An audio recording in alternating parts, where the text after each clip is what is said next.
Bonsoir, très chers pasteurs, serviteurs de Dieu, anciens des églises et tout autre ministère qui s'est joint à nous ce soir pour ce temps dans la parole de Dieu.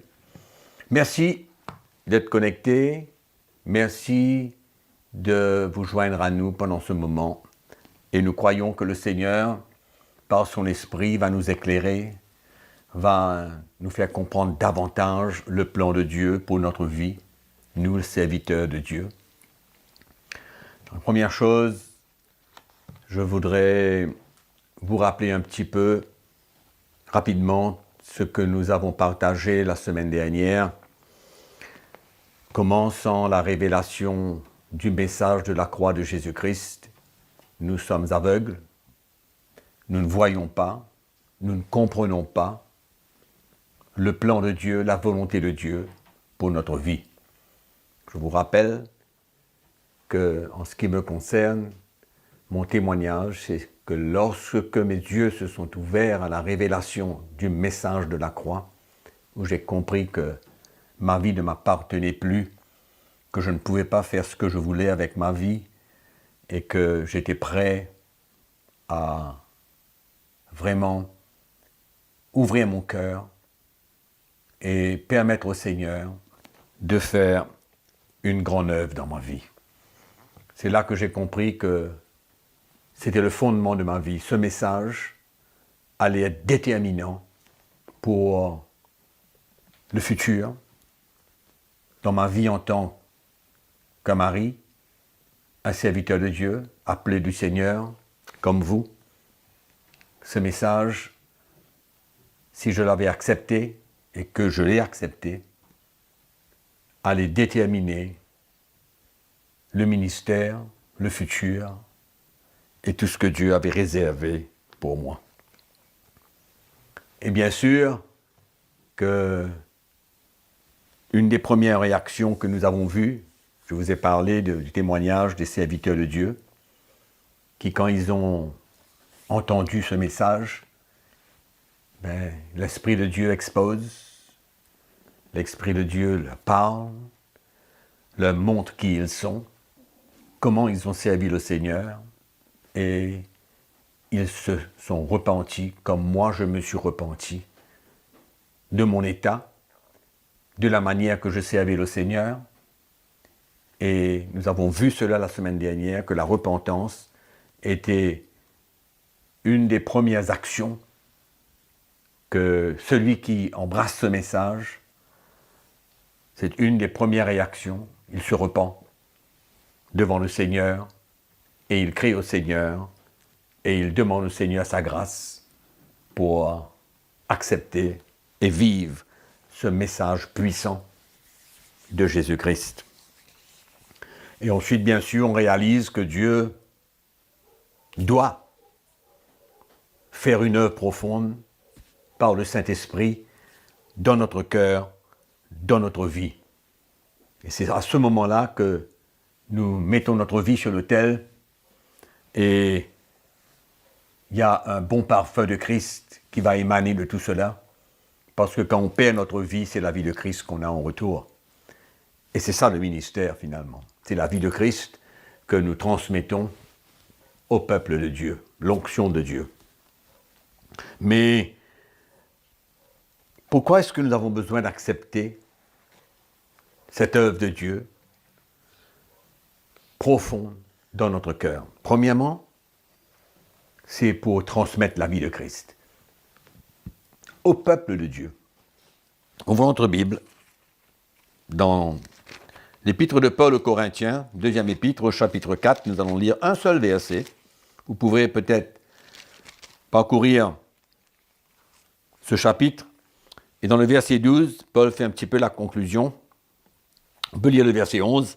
« Car nous qui vivons, nous sommes sans cesse livrés à la mort, à cause de Jésus, afin que la vie de Jésus soit aussi manifestée dans notre corps mortel. Ainsi, la mort agit en nous et la vie agit en vous. » Paul parle aux Corinthiens, au peuple de Dieu. Quand la mort agit en nous, nous sommes capables de transmettre la vie de Christ pour vous. Et c'est ça, la chose importante aujourd'hui dans le ministère. Ce n'est pas simplement de prêcher l'Évangile, mais de transmettre la vie de Christ. C'est pourquoi nous avons besoin d'accepter ce travail profond du Saint-Esprit dans notre cœur. Et dans Colossiens chapitre 1er, verset 1, écoutons l'apôtre Paul encore une fois. Au verset 24, « Je me réjouis dans mes souffrances pour vous. Et ce qui manque aux souffrances de Christ, je l'achève en ma chair pour son corps qui est l'Église. » Notez bien, pour son corps qui est l'Église. Il se réjouit dans ses souffrances. Pourquoi? Parce qu'il sait ce qu'il va avoir en retour. L'œuvre de Dieu, l'œuvre profonde de l'Esprit de Dieu dans nos cœurs n'est pas pour rien. C'est pour que nous puissions transporter la vie de Christ en retour. Et Paul avait à cœur l'Église, le peuple de Dieu. Et il voulait que son ministère soit fructueux, efficace, vis-à-vis du peuple de Dieu. Paul ne désirait pas travailler en vain, et je ne crois pas qu'aucun d'entre nous, nous désirons travailler en vain. Servir le Seigneur, prêcher l'Évangile, et ne pas voir le peuple de Dieu grandir, ne pas voir le peuple de Dieu se perfectionner, quitter les choses de la chair, grandir, être des nouveaux maris, des nouvelles femmes, des restaurations. Tout le monde, nous tous, c'est ce que nous devrons désirer. C'est l'attitude que nous devons avoir, la même attitude que l'apôtre Paul, en tant que serviteur de Dieu, se réjouit quand sa vie est travaillée par le Seigneur, quand le Seigneur construit sa vie. Pourquoi? Parce qu'en retour, c'est cela qu'il va transmettre au peuple de Dieu. L'Évangile doit être transmis avec la vie de Christ. Une transmission, pas simplement la lettre. Donc, c'est une bonne raison pourquoi nous avons besoin d'accepter l'œuvre du Saint-Esprit dans notre cœur. Nous nous repentons et nous acceptons l'œuvre du Saint-Esprit dans notre cœur. Si nous lisons dans 1 Corinthiens chapitre 11, encore une fois, l'apôtre Paul s'adresse aux Corinthiens et il dit au verset 1, « Soyez mes imitateurs comme je le suis moi-même de Christ. » Et il dit, « Suivez-moi comme moi je suis Christ. » Je suis un exemple pour vous et suivez-moi comme moi je suis Christ. C'est extraordinaire. Combien de serviteurs de Dieu aujourd'hui peuvent dire cette phrase avec assurance? Pas seulement une répétition de ce que Paul dit, mais avec assurance, sachant que ce que nous disons est vrai parce que c'est le produit de cette croix que nous prenons, de ce reniement à soi-même, de cette mort. Le Seigneur expose. Il expose pour nous faire du bien. Il expose afin que nous puissions transmettre sa vie, être prêts à accepter ce que nous sommes, prêts à grandir et ne pas rester comme des enfants. Il y a tellement de pasteurs, de serviteurs de Dieu aujourd'hui qui sont comme des enfants, qui se battent pour rien. Mais quand nous voyons la vie de l'apôtre Paul, quand nous voyons son désir, sa vision, c'était d'être efficace dans le royaume de Dieu, emmener le peuple de Dieu à la perfection, être un exemple et un modèle à suivre. C'était ça sa motivation. Et c'est extraordinaire. Mais par contre, ouvrons dans Jean chapitre 10, l'évangile de Jean chapitre 10. Ceux qui fuient ce challenge, ce défi, ce plan merveilleux de Dieu. Au chapitre 10 de l'évangile de Jean, nous disons au verset 7. Jésus leur dit encore, en vérité, je vous le dis, je suis la porte des brebis. Tous ceux qui sont venus avant moi sont des voleurs et des brigands. Mais les brebis ne les ont point écoutés. Je suis la porte. Et quelqu'un entre par moi. Si quelqu'un entre par moi, il sera sauvé. Il entrera, il sortira. Il trouvera des pâturages. Le voleur ne vient que pour dérober, égorger, détruire. Mais je suis venu afin que les brebis aient la vie et qu'elle l'ait en abondance. Je suis le bon berger. Le verset 11, c'est le verset que je veux pouvoir communiquer ce soir, pour nous faire comprendre le plan de Dieu, nous, en tant que bergers des troupeaux, en tant que prédicateurs, en tant que ministres de la parole de Dieu. Jésus dit, je suis le bon berger. Et le bon berger donne sa vie pour ses brebis. Il donne sa vie pour les brebis. Nous savons comment Jésus a donné sa vie. Et nous sommes appelés, nous aussi, à donner notre vie. Pas simplement le temps, non. Donner sa vie, c'est mettre notre vie dans la main du Seigneur et le permettre de faire ce qu'il veut. Mettre notre vie sur l'autel comme un sacrifice. Le sacrifice de notre vie. C'est comme ça qu'on va démontrer au peuple de Dieu que nous les aimons. Parce que nous avons été disposés à prendre le chemin étroit, à permettre au Saint-Esprit de nous briser, de nous changer, de nous former, de nous façonner. Pourquoi? Parce que quand ce travail se fait, c'est alors que nous pouvons aimer le peuple de Dieu, donner notre vie pour le peuple de Dieu. C'est ça le défi d'aujourd'hui pour les serviteurs de Dieu. Nous ne voulons pas être des mercenaires, non. Nous voulons être des vrais pasteurs, des vrais bergers, qui donnent leur vie, qui mettent leur vie sur l'autel pour que le peuple de Dieu puisse en bénéficier. Comme Paul a dit tout à l'heure, suivez-moi comme moi je suis Christ. Nous avons besoin de donner l'exemple. L'exemple vient d'en haut, comme d'habitude, comme toujours. Donc, nous, les pasteurs, les serviteurs de Dieu, nous avons besoin de donner notre vie.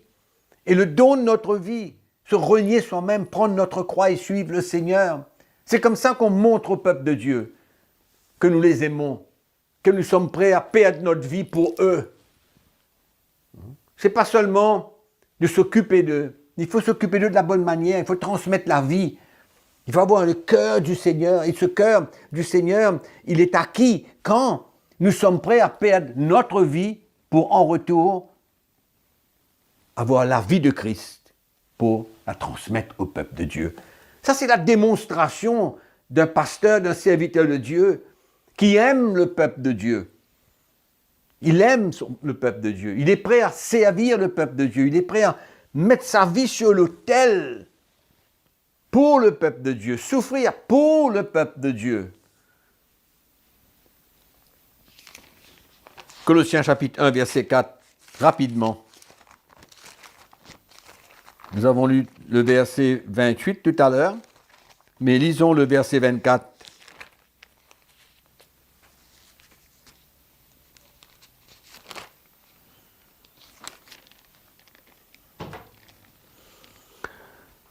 Pardon, le verset 28.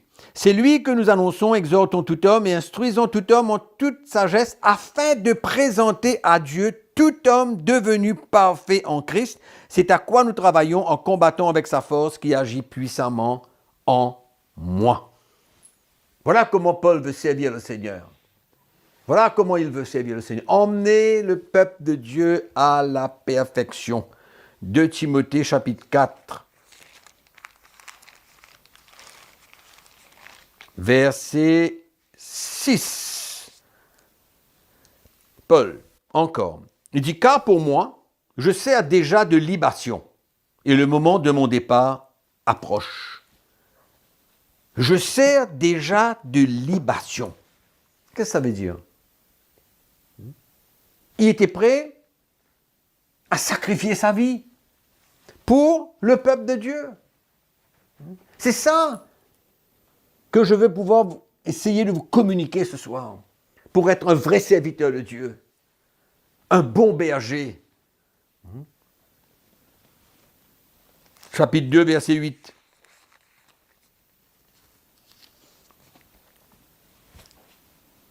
De Timothée, chapitre 2, verset 8, « Souviens-toi de Jésus-Christ, issu de la postérité de David, ressuscité des morts, selon mon évangile, pour lequel je souffre jusqu'à être lié comme un malfaiteur. Mais la parole de Dieu n'est pas liée, c'est pourquoi je supporte tout à cause des élus. » Je supporte tout à cause des élus. Alléluia. Amen. Donc, mes frères et sœurs, c'est dangereux de refuser l'œuvre du Saint-Esprit dans notre cœur. C'est dangereux de refuser de prendre la croix. C'est dangereux de refuser de sacrifier sa vie pour le peuple de Dieu parce que nous ne serons jamais des vrais bergers pour le peuple de Dieu. Dangereux. Galates chapitre 4, lisons un texte.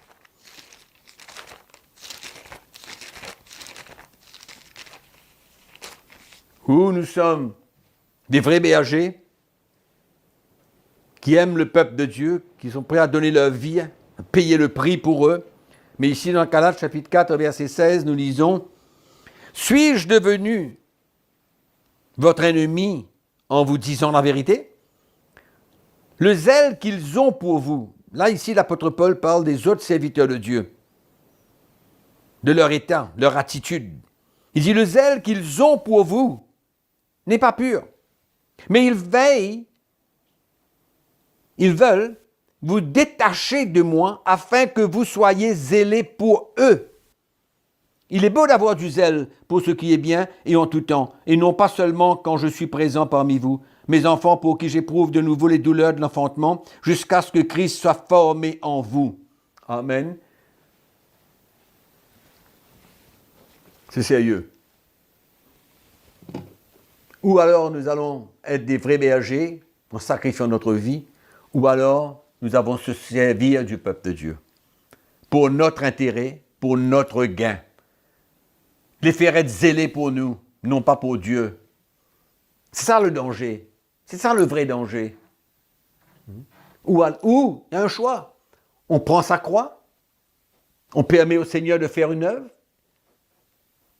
et alors nous devenons des vrais serviteurs de Dieu qui aiment le peuple de Dieu, qui donnent la vie pour le peuple de Dieu, qui transmettent la vie du Christ. Ou alors, on utilise le peuple de Dieu pour son gain, son intérêt, son bénéfice. Et là, c'est sérieux. En Matthieu chapitre 7, je vais terminer là-dessus, voir ce que Jésus a dit. Chapitre 7, verset 21. « Ceux qui me disent « Seigneur, Seigneur » n'entreront pas dans le royaume de Dieu. Ils n'entreront pas tous dans le royaume de Dieu. Mais seulement celui qui fait la volonté de mon Père qui est dans les cieux. Plusieurs me diront ce jour-là, « Seigneur, Seigneur, n'avons-nous pas prophétisé par ton nom? N'avons-nous pas chassé les démons par ton nom? Et n'avons-nous pas fait beaucoup de miracles par ton nom? » Alors je leur dirai ouvertement, « Je ne vous ai jamais connu, retirez-vous de moi, vous qui commettez l'iniquité. » Quand j'écoute ces paroles, ça me fait penser, quand je regarde à certains programmes chrétiens, que quand je voyage, je vois un petit peu l'état des chrétiens et ce que les pasteurs transmettent, prêchent, vivent. Ça fait un peu peur. Je pense à ce texte parce que beaucoup sont des hommes qui cherchent leur propre intérêt, qui utilisent le peuple de Dieu, qui crient au miracle. Et certains ont peut-être pu, au nom de Jésus, emmener la guérison dans la vie de certains. Mais ce n'est pas ça que le Seigneur cherche. Non, Jésus, il dit pas tous. Ceux qui disent Seigneur, Seigneur, entreront dans le royaume des cieux. Cet appel de Dieu dans notre vie en tant que serviteur de Dieu, mes frères et sœurs, c'est sérieux. Le choix est devant nous. On ne peut pas être des mercenaires. Non. Nous ne sommes pas appelés à être des mercenaires. Nous ne sommes pas appelés à utiliser le peuple de Dieu. Non. Nous sommes appelés à servir le peuple de Dieu, à donner notre vie pour eux. Nous avons vu l'exemple de l'apôtre Paul. Tout ce qu'il était prêt à faire. La perte de sa vie complète. Pour qui? L'Église. Pour qui? Le peuple de Dieu. Son cœur était déchiré quand il s'adresse aux Galates. Parce qu'il leur avait porté la parole de Dieu. Et ils avaient reçu la parole de Dieu. Mais maintenant, il y avait des mercenaires qui sont venus parmi les Galates et qui les ont induits en erreur. Ces hommes n'étaient pas prêts à prendre leur croix, à être persécutés pour la croix de Christ. Ils n'étaient pas prêts. Mais Paul, ses collaborateurs, eux, ils étaient prêts à perdre leur vie pour le peuple de Dieu. Servir ce peuple. Offrir leur vie en sacrifice, comme un sacrifice, pour que le peuple de Dieu puisse grandir. Le bon berger. Jésus a dit, je suis le bon berger, je donne ma vie pour mes brebis. Alléluia. Ça, c'est l'attitude du serviteur de Dieu. L'attitude de tout pasteur, tout prédicateur. On ne peut pas se servir du peuple de Dieu pour gagner notre vie.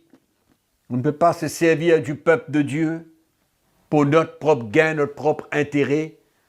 On ne peut pas juste prêcher l'évangile et tromper le peuple de Dieu. Et quand on n'est pas prêt à prendre notre croix, voilà ce qu'on peut devenir, mes frères. Voilà ce qui peut être le résultat de notre ministère. Alors nous prêcherons en vain. Mais l'apôtre Paul n'était pas disposé de prêcher en vain, de donner sa vie en vain. Non. L'apôtre Paul n'était pas disposé. Il était prêt à tout. Et dans les temps que nous vivons, dans ce temps moderne, où il y a tellement d'influence, où il y a tellement d'influence du monde, du système du monde. Mais nous, les serviteurs de Dieu, nous avons besoin de réaliser que le ministère, c'est quelque chose de bien sérieux. C'est pourquoi le message de la croix de Christ est la solution. Ce message est essentiel. Si on veut être un vrai berger et ne pas être comme un mercenaire, mes frères, secouons-nous un petit peu, réalisons que c'est sérieux. Quand je voyage en Afrique et que je vois ces églises tous les 200, 300, 400 mètres et qu'on me raconte un peu ce qui se passe dans ces églises, ça fait peur. Ça fait peur. Sont-ils des mercenaires? Sont-ils là juste pour gagner quelque chose avec le peuple de Dieu? Sont-ils là simplement pour un salaire? Non. Ça ne devrait pas être comme ça. Non. Nous devons être prêts à perdre notre vie, à être ce vrai berger qui donne sa vie pour le peuple de Dieu. Le vrai berger du troupeau. Être fier et honoré de pouvoir emmener le peuple de Dieu à la perfection, de pouvoir emmener ce peuple à la maturité. C'est un choix que nous avons. C'est pourquoi il ne faudrait pas que celui qui entend et qui écoute le message de la croix de Christ, le défi, l'appel du Seigneur, pour prendre sa croix et suivre le Seigneur, il ne faudrait pas, quand le voile est enlevé et qu'on comprend et qu'on voit que c'est ça le plan de Dieu pour ma vie, de refuser serait un vrai danger. serait un vrai danger. C'est pourquoi ne fuyons pas. Ne fuyons pas. Mais au contraire, soyons prêts à nous humilier. Soyons prêts à ouvrir nos cœurs. Ouvrir nos vies au Seigneur. Ce n'est pas toujours facile. Ça va faire mal. La confrontation du Seigneur dans notre vie n'est pas toujours facile. Mais c'est important, comme j'ai dit tout à l'heure, pour être fructueux dans le ministère, pour transmettre la vie de Christ et pour être un exemple pour le peuple de Dieu suivre. N'est-ce pas cela que vous voulez? N'est-ce pas cela que vous pouvez vous tenir de ce pupitre fièrement? Fier, honoré d'avoir reçu l'appel de Dieu, honoré de pouvoir parler de sa part, de pouvoir œuvrer avec Christ, mais œuvrer avec Christ dans l'esprit de l'Évangile, par l'esprit, transmettre la vie de Christ. C'est pas ça que nous voulons, bien sûr. C'est pourquoi quand le voile est ôté, quand nos yeux s'ouvrent, je vous encourage à faire le bon choix. Faire le bon choix. Il y a trop de mercenaires dans l'église du Seigneur Jésus. Ne soyons pas un, mais au contraire. Mon cœur pour vous, c'est que pour certains d'entre vous qui écoutez peut-être pour la première fois ou la deuxième fois, ressaisissons-nous. Ressaisissons-nous. Ne nous laissons pas aller. Ne soyons pas comme ceux qui fuient, qui se détournent de la vérité. Non, la vérité, elle est pour être entendue et elle est pour vivre. C'est ça le vrai appel de Dieu. C'est ça que j'ai compris au moment donné dans ma vie. Je crois que je vous ai déjà partagé cela. C'est ça que j'ai compris maintenant, la profondeur de l'appel de Dieu. Que ce n'était pas un jeu. Ce n'était pas simplement quelques prédications. Non, c'était le don de ma vie. Comme Jésus, le bon berger, donne sa vie pour ses brebis. Et quand j'ai compris cela, ça a été le départ d'une nouvelle vie, d'un ministère différent,